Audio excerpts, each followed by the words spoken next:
السلام عليكم ورحمة الله وبركاته. ازيكم يا حبايبي؟ عاملين ايه؟ يا رب تكونوا بخير.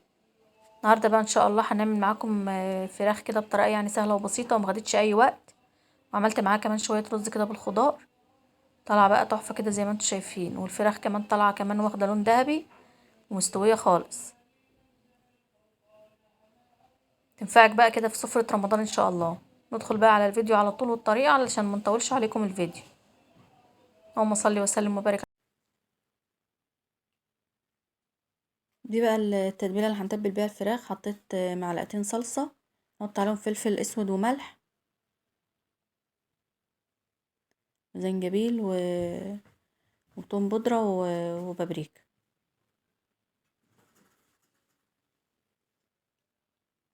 ومعلقة صغيرة سكر ومعلقتين زيت. هنقلب بقى كل التتبيلة على بعضها.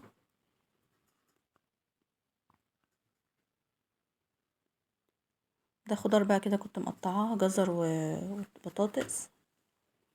دي بقى الفرخة اللي انا هنتبلها معاكم. طبعا غسلها ومنضفاها كويس ومنشفاها. هنتبلها كويس بقى بالتتبيلة اللي احنا عملناها ديت. نحط بقى كده فيها من جوه وتحت الجلد.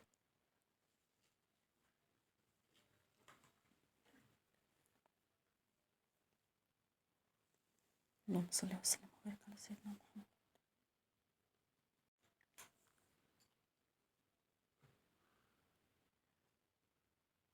هنا بقى بعد ما تبلتها هنحط بقى بقية التتبيلة اللي فضلت معانا ديت على الخضار.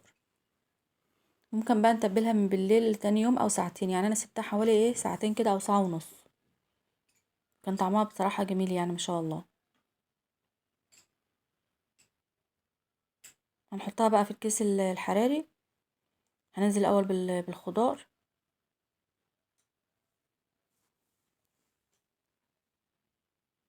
بعد كده بقى نحط عليه الفرخة بتاعتنا.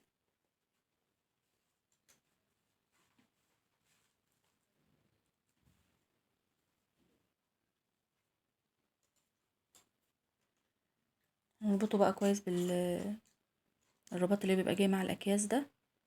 وهنحطه بقى في الصينية بتاعتنا وندخله بقى الفرن. هنعمل بس في كده هنخرم بس الكيس كده شوية اخرام كده من فوق، وبعد كده يبقى جاهز على الفرن على طول. هنا بقى هعمل معاكم الرز، وانا دخلت بقى كده الفراخ الفرن.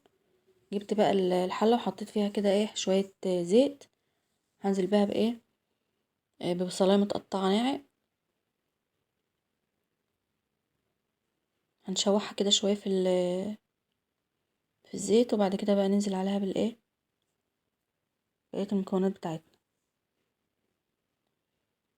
حطيت هنا ورقتين لورا وحبتين حبهان، بيدوا طعم وريحة جميلة خالص للرز. مش عايزة البصلة يعني تاخد لون، هنشوحها بس تشويح خفيفة كده، وبعد كده ننزل عليها بقى بالخضار بتاعنا. ده جزر وبسلة كانوا عندي في الفريزر، لو لسه بقى طازة ممكن تدوهم غلوة كده او على لان دول كانوا في الفريزر فما حبيتش اغليهم، يعني مش هياخدوا وقت في السوا. نشوحهم بقى كده شويه مع البصل.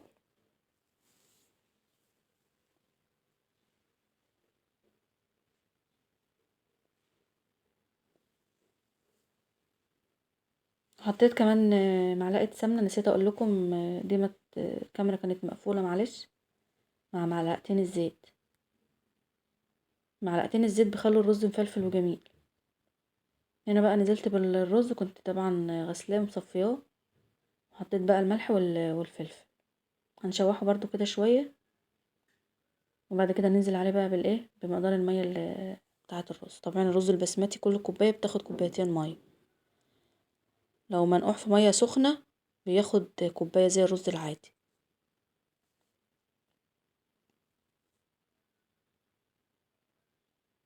ممكن الطريقه دي تتعمل بالرز المصري عادي برضو، بس الرز البسمتي كان موجود عندي بقى فانا حبيت اعمل بيه يعني. ننزل بقى عليه بالميه المغليه.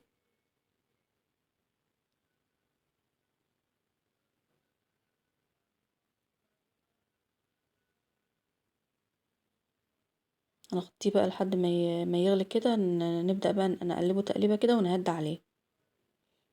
نقلبه بقى ونهدي ونسيبه بقى لحد ما يستوي.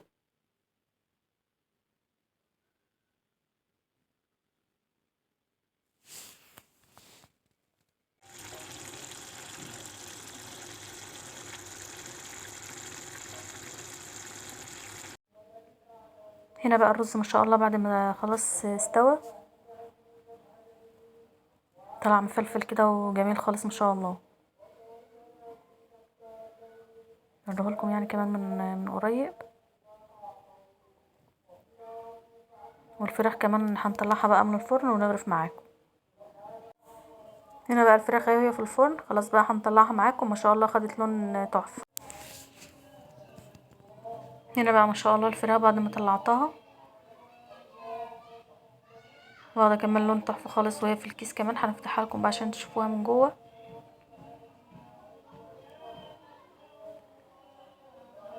الكيس بس بيطلع بخار كده، فانا بعمل ايه بالراحه يعني. اللي هيعملها بقى في الكيس الحراري يبقى ياخد باله لما يجي يفتح.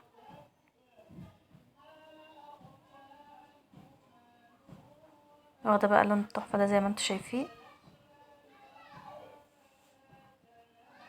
وكمان الخضار اللي معاه كان مستوي كمان، بوريكم يعني الخضار كمان مستوي، وهي كمان الفراخ ذات نفسها مستويه خالص ما شاء الله. هنا بقى بعد ما طلعتها في الطبق وغرفت كمان الرز، بتمنى بقى ان شاء الله الوصفه تعجبكم وتجربوها. اوريكم كمان ان الرز ما شاء الله مفلفل خالص.